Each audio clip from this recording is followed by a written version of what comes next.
want to say hello and welcome. We're here today to talk about data utilization in the new energy era. It's no news that oil and gas companies are constantly faced with immense pressure to stay competitive, especially in the current climate, while striving towards becoming data-driven at the heart of the process to scale and gain greater operational efficiencies across the organization.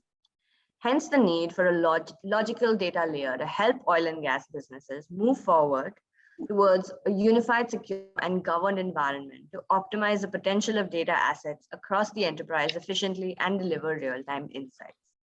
So here's what we're going to talk about today. We will cover how logistical data fabric and data mesh architectures are enabling smart fields. We will recognize the linkages between data assets, the value chain, and high-impact domains.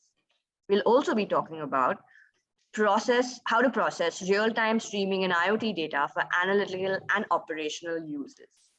I'm your moderator, Yolanda Mello. I'm the editor of Datatech Vibe, and I'm joined by a panel of industry experts. So let me introduce you to our experts. We have Alexei Sidrav, who is the Data Management Director and Chief Evangelist at Denodo. Prior to joining Denodo, let me tell you a bit about Alexei. You can see him on your screen. Prior to joining Denodo as Chief Evangelist, Alexei built and managed enterprise-wide data integration platforms for industry giants like Nokia and Deutsche Bank. In the last 15 years, Alexei has been helping many companies across 3 continents digitally transform their businesses with cutting-edge data technologies from Teradata and Informatica. Welcome, Alexei. Thank you so much. Thank you. I'm also happy to welcome Shahila Banu, who is the Chief Information and Security Officer at Kuwait Gulf Oil Company. She has 15 years of experience in information security compliance as an ISMS lead auditor and in risk management. She has previously worked with the insurance and banking sectors. Welcome, Shahila. Good evening to all. Good evening. And we have Saud Al-Zakwani, who is the head of data science at Petroleum Development Oman. Saud is an artificial intelligence practitioner who has worked on the major advancement of the organization's digital ambition. He leads the development and deployment of digital products supporting the organization in leveraging machine learning to maximize the value. He also leads the corporate RPA and technology incubation program. Welcome, Saud. Thank you very much. All right, now I wanted to start off with setting some context, and I'm going to need all 3 of you actually to help me do that. So my first question to Alexei, when we say the new energy era, what does it all mean? And what is the role of data assets in the oil and gas industry? Yeah, I mean, what we can witness right now is actually it's a kind of a data revolution. It's not only touches the oil and gas industry. We can see that data is naturally changing the life of the people across the industries, across the globe, in every single country. We can see the rise of artificial intelligence algorithms and predictive analytic algorithms that are really changing the business, changing the life currently. And I think that's exactly the time when we also need to think of our data architectures and the common notion in the market right now that in order to be able to process and extract any kind of a meaningful insights from that data tsunami that we have to deal with, we need to really change the paradigms of data management. And the common shift is from the centralized monolithic data repositories towards the distributed data management technologies and platforms. We cannot simply afford anymore collecting all the data to the single monolithic data lake or data warehouse. It simply doesn't work. The data volumes are so huge that data coming from different like sensors, IoT devices, and all the data has to be analyzed to really enable this transformation into the new energy era. So my understanding of that we live in a really challenging time, and being like a data management professional for almost 30 years, I worked with the centralized data repositories most of my career, and currently we really need to think of the new ways how to approach this data challenge and how to get most out of the data. Is the new data architectures, as you rightly mentioned, that's logical data fabrics, data mesh that are getting on the top of the data professionals across the globe. I think that's really fair because it's not something that is only restricted to the oil and gas industry. We're seeing this transformation across industries, right? And I want to bring in Shahila. I want us to tell us a little bit about yourself, your role, and also with context to what Alexi has said, your company's future plans. My role currently is totally for the information security side, that is the full company threat security, vulnerability management assessment, auditing, and entire monitoring currently in oil and gas sector. So currently I'm doing all the issues whichever is coming as a cyber threat or any moving forward utilization.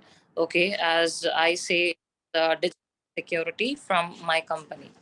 As an intro, is this one first, and for your second answer, like you had asked, like what is the company plans? Yes, of course, over here, all across in the GCC, which we are looking is the digital transformation. Okay, of and no paperless work and everything to be digitalized and full security with the digitalization, and even the data security, like the main asset for all the companies, whether it's an oil or gas or any other company, is totally is security for that one. So how about adapting the digital security when they are moving from uh, traditional work to a digital secured work? I too agree. There are many challenges which is currently with them. I do agree with all the views, but still, it is not an easy task to manage all the digitalization. But truly, it is an advanced, full teamwork and cooperation from all the team of your organization, whoever wants to digitalize. I'm hearing you there, Shaila. It's not an easy task. That's absolutely why we're here to have this conversation. So, Saud, please tell us a little bit about yourself, your role, and your company's future plans. Yes, thank you very much. So my name, as introduced, I'll build up on it, is outside as Zakwani. I work as a head of data science and the Digital Center of Excellence. What we do is we do the cool stuff. We develop, deploy, maintain, sustain artificial intelligence products. We build cognitive abilities across the company to be able to add efficiency and generate value for the company. The department is also accountable for the new technologies similar to RPA and cutting across digital twin drone technologies on how we as a business can capitalize on such technologies. We hold a multiple number of disciplines within the company itself. So we do co-create with companies, or sometimes we also do develop on our own disciplines cut through data science, data engineers, Scrum Masters, robotics process automation developers, automation engineers, and most of the future skills I would consider within my team. Wow, that sounds really impressive. Thank you for sharing that. So my next question, Alexi, again, is to go back to help us understand a bit. So what kind of data does the industry collect now, and how are they using it? Yeah, I think maybe Saud can elaborate on this question much better than myself. However, from my perspective, what I can see from my experience working with the customers around the globe in the industry, look, the equipment that is being used currently in the oil and gas sector, it's really getting more and more sophisticated. It's full of different sensors and it sends a lot of IoT type of data. Also, we can see that people start working with the video streams from the cameras that installed at the well sites. all that kind of data is also the digital twins that are sending the data to the centralized location. It's kind of giving us a lot of opportunities to analyze the data and to get a really fantastic business valuable insights out of that. However, we still need to deal with the traditional relational data. We still have to have our traditional applications that are covering a given business niche, and all the data has to be managed collectively. We need to get all the data combined and consumed in a more and more like a real-time manner, because that's becoming a business requirement. Nobody wants to know anymore what happened a month ago or yesterday. So the business requirement is to understand what's going to happen tomorrow and the day after. Mm-hmm. Absolutely, I absolutely agree with you. I want Shahila and Saud actually to also come in on this question. So you can, of course, tell us what kind of data you're collecting, but I also want to know your main objectives and the teams that you work with. See, actually, the main kind of data is like, when you come from the sector, it is like lots of confidential data are there where, we have some reserves of oil and gas. Many raw data are being collected over here. Even a small data is like, we have a sensitive data, we have private data. So all these are the raw data collected. Yes. And because it is not only the, the one place function over here, multiple sites where you have a refinery, collection data of their plan, the blueprint, and, entirely all those informations and pipelines, which is very important. So entirely these all are the very important data, and which have to be secured and keep it very confidential. And when you even have to find out sitting in one place and find out another issues or another things which is interrupting in middle in a refinery area, yes, of course we are using the artificial intelligence, which is, there are lots of CCTV cameras and these structures of surveyors and everything. Yes. It is easy to communicate with, all the departments and all when you have a same KPI set together. So if the company has the same KPI and all of the organization are aware, like this is the place where we have to achieve, the team makes it easy for communication. So I appreciate all the teams, who are, willing to understand the goals, the requirements, and the reputation of the company, and even the digitalization, how entirely stands over here. So entirely, I had to interact with almost all the team. It's not like only IT. So we have an interaction with all IT, non-IT, HR, finance, all of them, who really understand how the organization is working for for the current generation, how it is working, not in the traditional way, in a digitalized for the new era.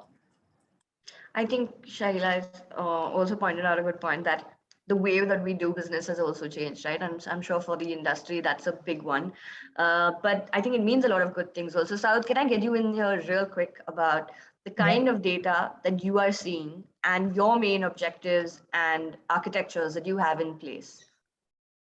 Yeah, so what we collect as data in the industry is purely fueled by the processes we choose. So we are quite careful on how our efforts on having a digital representation of any of the processes that we select. And it stems from a different tier approach.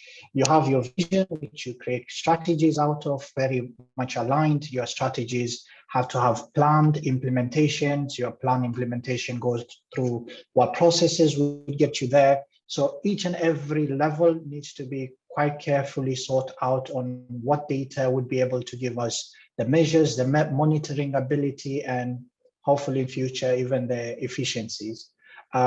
Naming all of the data points that we collect, I probably need 2 months. It's quite a vast industry itself.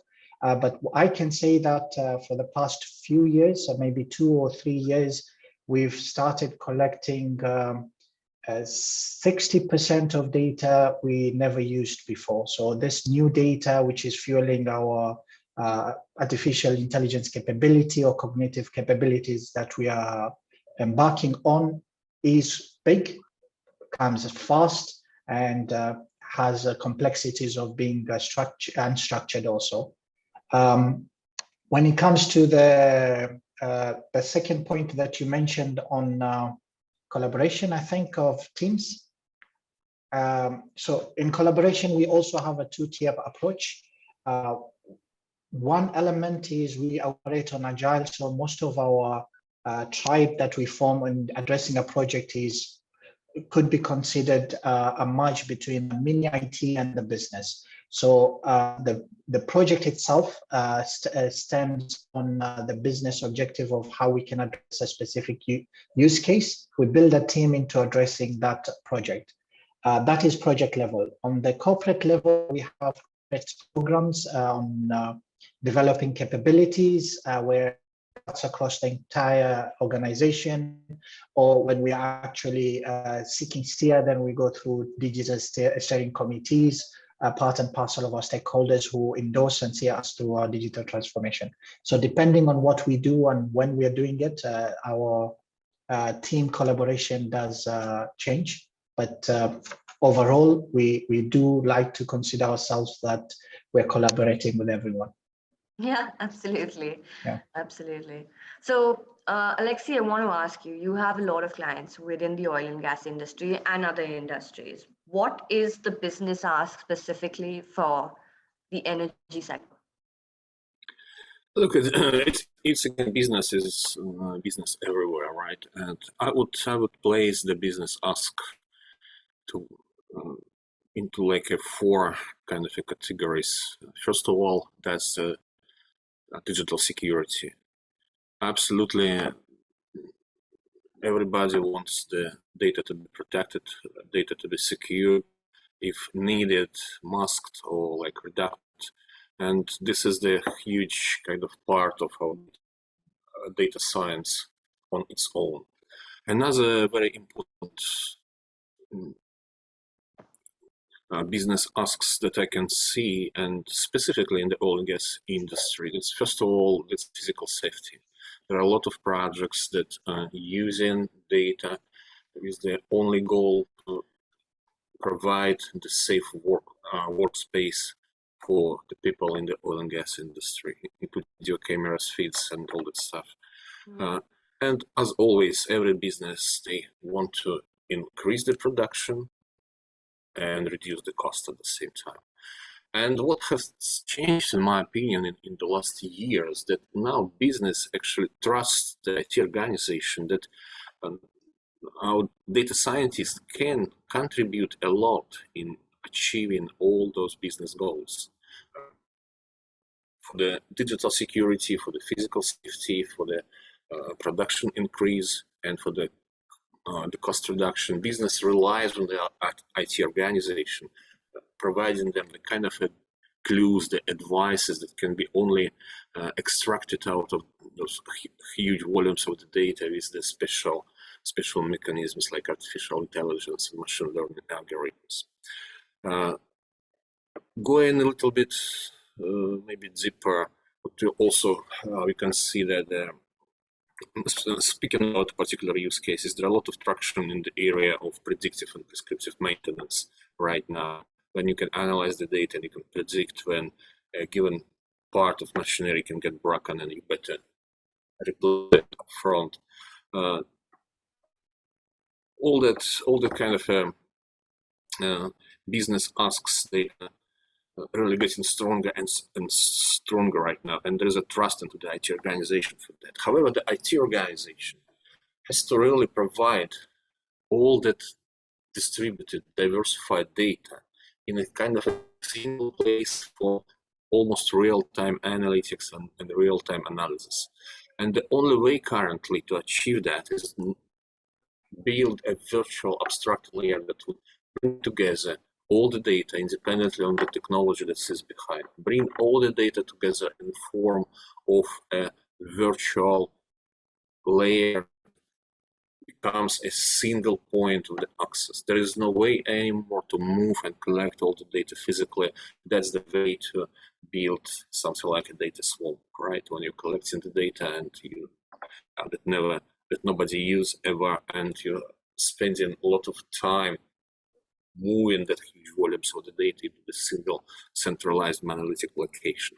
And this abstraction layer also becomes a very right place to enforce the data security, as long as that's becoming a layer that sits in between of the data sources and the data consumers from the business side. You can really monitor and regulate who can access what kind of data has to be hidden or protected in different ways. That's my take on the business, on the current business ask towards the data and the IT organization as well.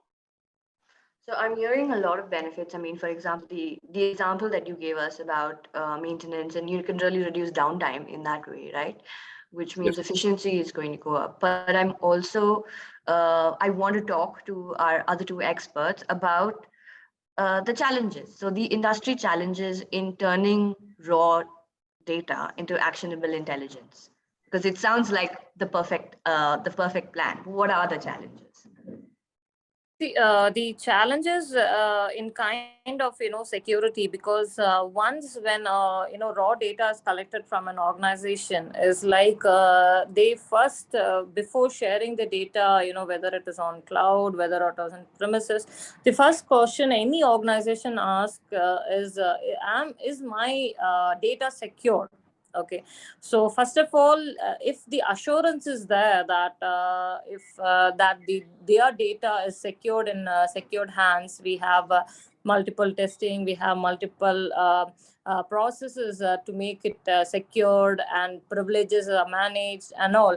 So these all things, the minor things will give them an assurity that yes, my data is secured and I can move from the raw data to digital data.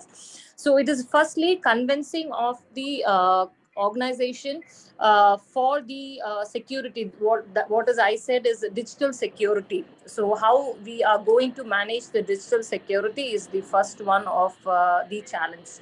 And the second one is the culture or the understanding. Like we are not in the what to say, the traditional. We all are handled with we, even if we have a lecture, we take a pen and paper in the hand to write down what are the notes and and all, because we are trained in the traditional way, like what is the tradition and all way.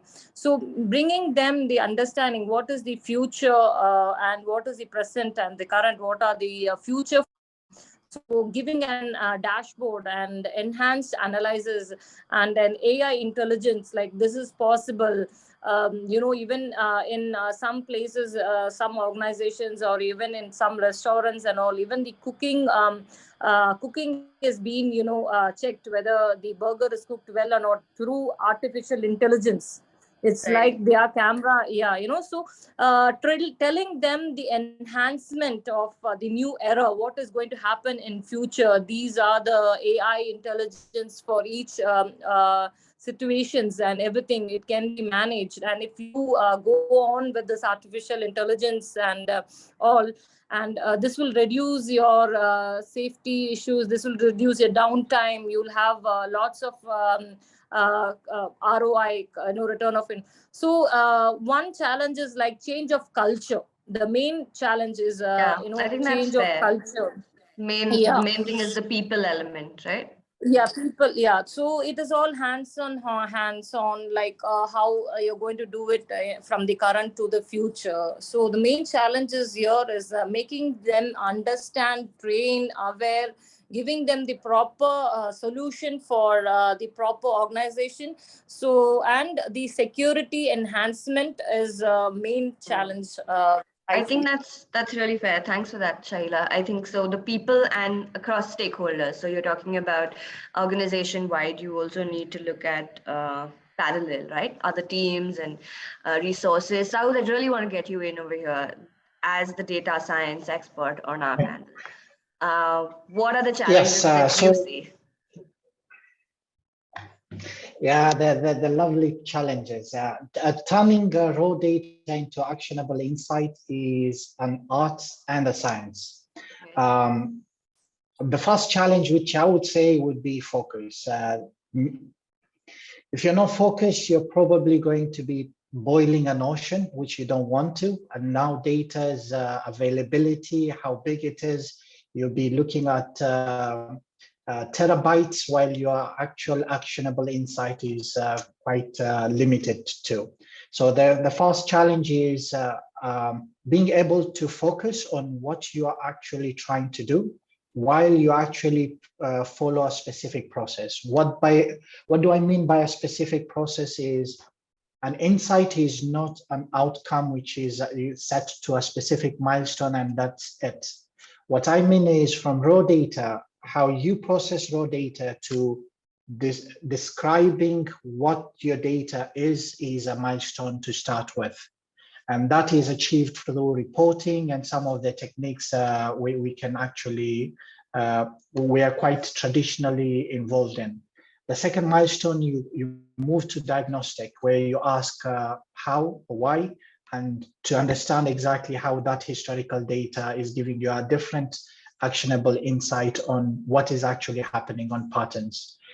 Prediction is the third stage, where you already understand quite clearly what your data is capable of, and can I predict the future, knowing the past, having described it, and knowing the whys and hows. Lastly is the prescriptive. What can I get answers from? The major challenge on focus is when you try to prescribe or predict without really understanding the basics. The second challenge with turning raw data to actionable insight is our challenge or inability to fail fast. There are times where you will be faced that your data is not enough, it's not available, it has no consistency. A lot of these integrity issues, once you are challenged with data quality issues, some can be resolved, some are left where you need to step back and start doing an investment on collecting data again. So when you decide to fail fast, to be able to step back is quite crucial to where you'll get to your actionable insight. Third challenge, I would say the complexity of data itself. A long time ago, it was quite complex when we were actually trying to relate tables in a database. Our current complexity is a very different beast. We're challenged on, we want data now, and now meaning close to real time. 3-minute delay, 5-minute delay, you cannot take actions on it, it's too late. So we're challenged with the volumes of data, how much can we process in a given time. Variety, Alex talked about video surveillance, how do you change frames to pixels, to data, to actionable insights. Yeah, I think that those are quite enough challenges we could consider. Yeah, there's no dearth of challenges, that's for sure. But yeah, I agree, volume and complexity, and that's a big one. So now I want to move on to talk about possible solutions. We've discussed all the challenges. Alexei, if you could help me here, you've heard the challenges as well. How would we go about approaching this?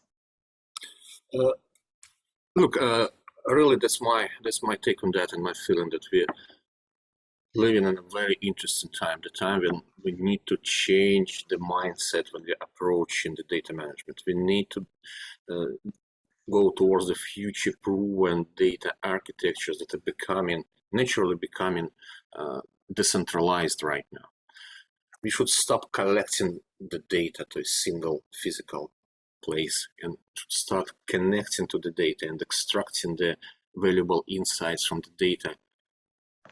When the data stays at the place they're born, you don't need to collect the data, and there is no way anymore for us to get any kind of the actionable insights if we keep moving those terabytes and petabytes of the data from point A to point B. We are simply wasting the time. And time is really a big ask from the business, as was mentioned, right? 3 minutes delay is not good anymore. We need to get closer and closer to the real-time data processing, to the real-time actionable insights.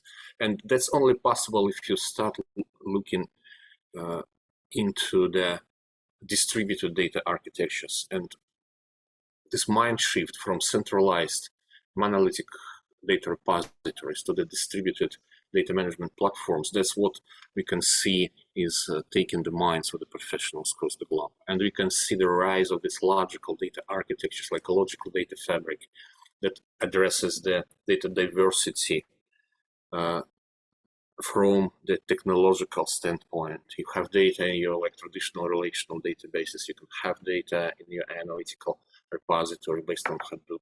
You can have your data in some new modern, like the whole range of these technologies that we collectively call NoSQL databases, which can be whatever, like graph databases, document stores, the object stores, the key value pairs for keeping the data coming from the sensors. All the data, they should stay in that native, comfortable repository. And we need to learn how to manage the data, how to get all those insights without moving data to yet another super data lakehouse or whatever name we can invent. That's not the way anymore. Data volumes are prohibitive. Data requirements for the real-time data processing from the business is dictating us to speed up the data manipulation process. And that's why we also can see the rise of the architectures that we call data mesh, which is basically addresses the data diversity challenge from the data ownership perspective. So the main principles of data mesh is the ownership of the data should stay with the data producer. Only the business unit that produces the data, they know better what is the good quality of the data, how the data should look like. IT organization doesn't know that well. So the ownership and the responsibility for providing and sharing with the others the good quality data products, that's the cornerstone of the data mesh architecture. And the technology that can enable this, both like logical data fabric and data mesh architectures, is the data virtualization technology. When you manage the data without collecting them, moving them physically from point A to point B. So we should stop building all those data warehouses. We will use the data that sits in the traditional relational data warehouse. We will use the data that we have already collected and we'll keep collecting into the analytical data lakes. However, we need the abstraction layer on top of that gives the business kind of, Amazon.com experience. So when you have a single place to go, you enter the name of the good you want to buy. I want to buy a book, right? I go to Amazon, I enter the name of the book, and I'm getting the list of the sellers that can deliver that book for me. It doesn't mean that Amazon keeps all that books in a single physical warehouse somewhere. It's all distributed. We need to build the same architecture for the data management. Single place where any kind of a business consumer can go and find the data assets they need. Data asset that is of a good quality, that is very well managed, very well governed, very well secured.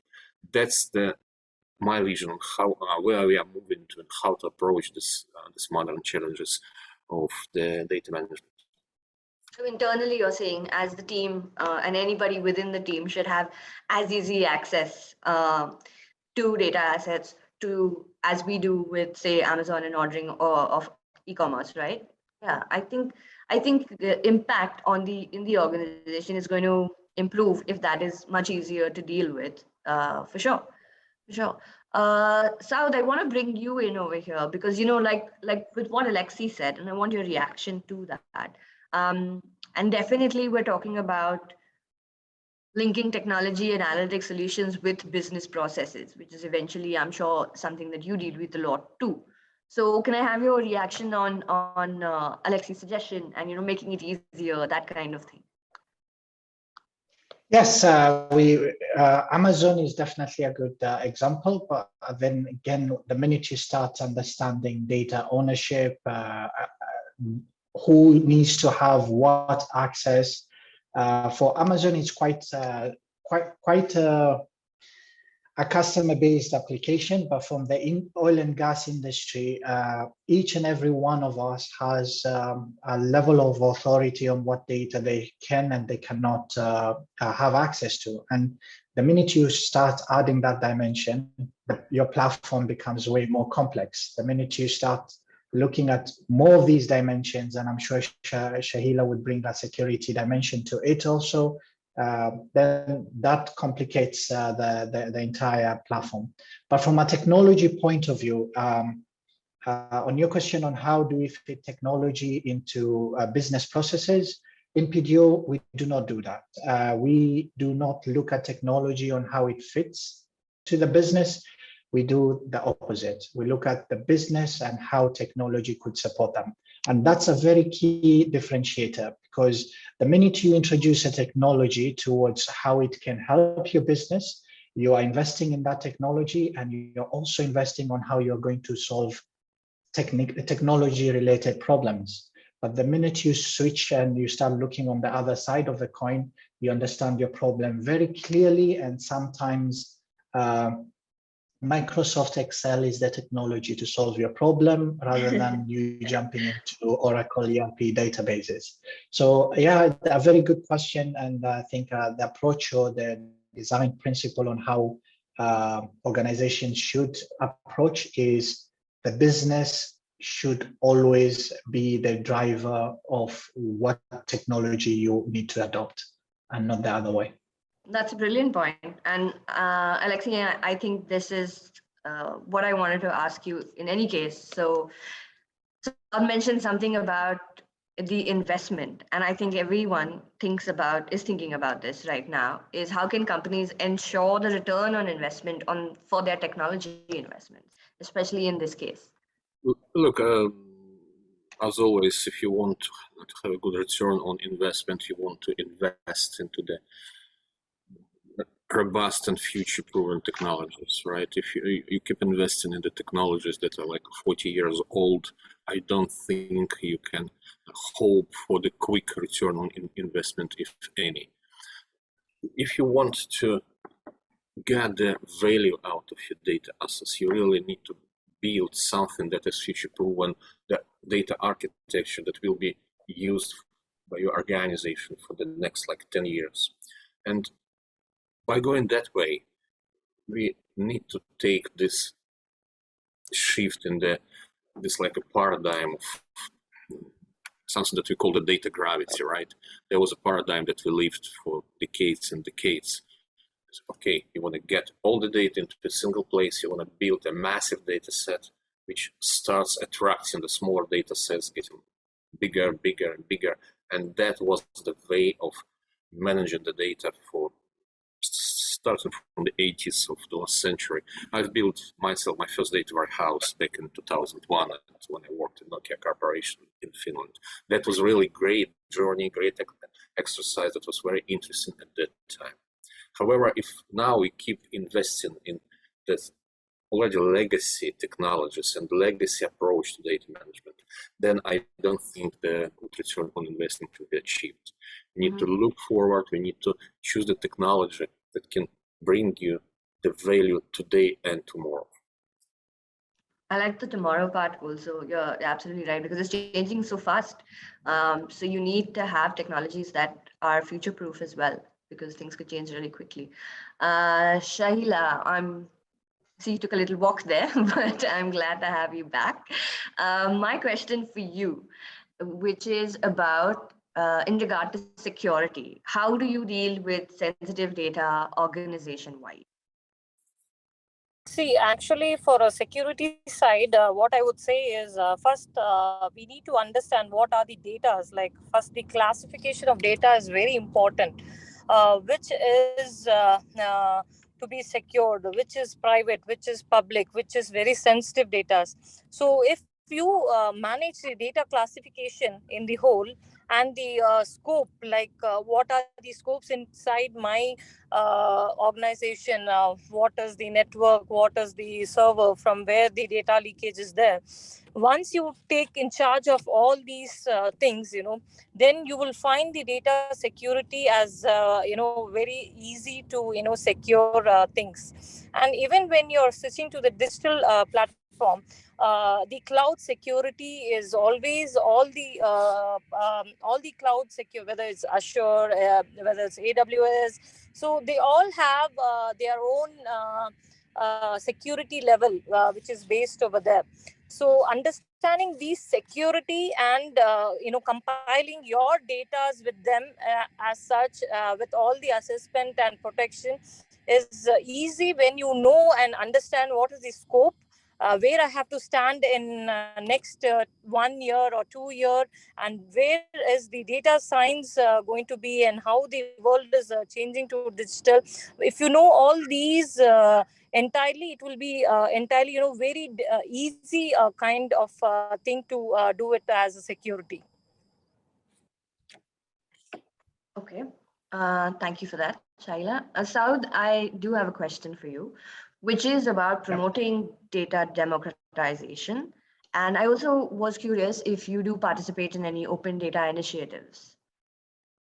Yeah. Yes, so first part of the question on democratization, quite passionate about it. Yes, we do believe that the value of data gets, you end up putting it on steroids if everyone has the ability to be able to derive actionable insights out of it.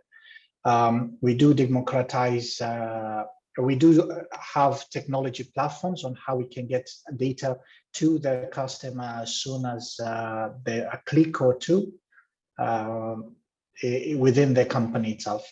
And your second question on the open data initiative, yes, we work very closely with Shell. Shell is our technology partner, and we are contributing on the open subsurface data universe. The ambition is to be able to have a standard approach on the industry where technology could focus on technology and not have the complexity of challenges on different companies storing, retrieving, and having their own architectural blueprints on their data. So quite passionate about that also. We do believe once we standardize the importance, the development and advancement of such technologies would be quite rapid. Okay. Alexi, I need your help here. So can you help us spell it out for us actually about the barriers to adoption in the oil and gas industry? And also later, I want you to tell us about the benefits, particularly in this industry. You mean referring to the data democratization, open data initiatives, right?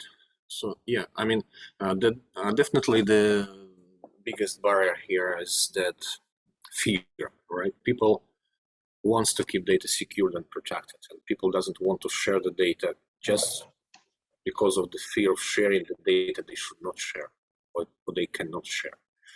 However, if you think of that from a different perspective, if you look at the benefits of this kind of initiatives in the form of, imagine that we are building a global data mesh. The data that is sitting inside of the given organization, they're very important, and you can get a lot of insights out of that data. However, if you get access to the data that are sitting inside of the other organizations in your industry, into the data that are kept by the governments and authorities, you can get much deeper insights into the data. You can train your algorithms much better. You can find some dependencies that you would have never found if you only deal with your local data. That's the definitely key advantage of that. The data sharing, it gives all the companies that participate in this initiative, it gives them the ability to get access to much bigger and much richer data sets. However, the challenge again is, first of all, people doesn't want to share. People are kind of in fear of sharing the data. But for that, again, we need to just provide the proper mechanisms, proper security approaches that you can apply some data masking or data obfuscation, or we can hide a certain data from the people who should not see them, or we can share the aggregated, the personalized data that really we can be sure that there is no harm in sharing that. But we are going to there. Because we can manage the risks, essentially. There's an opportunity and you can manage the risks, right? Yes. And we can see a lot of such projects starting on the government level across the globe and across the Gulf region as well. When the government authorities start sharing the data among themselves, and some of the data is becoming open for the public even. And the security framework must be really very sophisticated and intelligent in this case, but the benefits you can get out of that is just tremendous. Mm-hmm. Okay. So I want to talk about what we've learned here today. So we started out talking about how digital transformation is no easy task. And while every industry is going through it, it's also unique to every company based on their people, processes, and of course, business objectives. We did talk about how the oil and gas industry has a ton of data that they're collecting through many different ways. Through sensors, through operational processes. There's on-site at refineries, through pipelines. A lot of it is sensitive, a lot of it is confidential. There is no dearth of volume and complexity. That adds a lot of complexity as well. So, but what I really liked was that Alexei said, business is business everywhere, no matter which industry. And so we can manage the risk without losing out on the opportunity of what these data assets can give you in terms of safety or in terms of business insights that you can use to trigger decisions, right? What we do need to do, I think, as an industry is stop simply collecting data and start connecting it where it offers more value. And this brings me to a very important question for Alexei again over here. Where do we go from here? Like, what does the future look like for the role of data in the new energy era? I remember it was probably Albert Einstein who once said that it's very difficult to make predictions, especially about the future. But to go anywhere, you really need to visualize that. You really need to understand what are you going to achieve. You need to have a vision. You need to have a dream, right? Without that, any journey would look like if you're getting into a cab and you're asking, okay, to the driver, okay, I don't want to go to the airport, for example. Okay, but where do you want to go? Tell me where do you want to go, and I will get you there. Without that understanding the vision, it's really difficult to move forward. And my vision on that, my dream on the data management would be really, if you can imagine a platform that contains all possible data from across the globe, from different companies, different organizations, that can be shared with the other people. You can go to a single place and find all the data that you need to run your AI and ML project. That would be a dream of every single data scientist, I think, because that's the most of the time of data scientists they spend on looking for the data, cleansing the data, trying to somehow massage the data, and only a very small portion of the time data scientists they're doing the actual job. They're training the algorithms and looking for the outcomes of that. So that would be my dream, having kind of a global platform that you can go there and get access to the very well cleansed, very well governed, very well secured data, that definitely the data that you can have access to. I think that's perfect. I think that's something Saud can relate to a lot, I'm sure, the amount of time that you spend. I want to thank everyone who's here today. So Shahila, thank you so much. Saud, thank you so much. And Alexei for taking the time to talk to us about data utilization in the new energy era. Thank you so much for doing this. Thank you so much, Yolanda.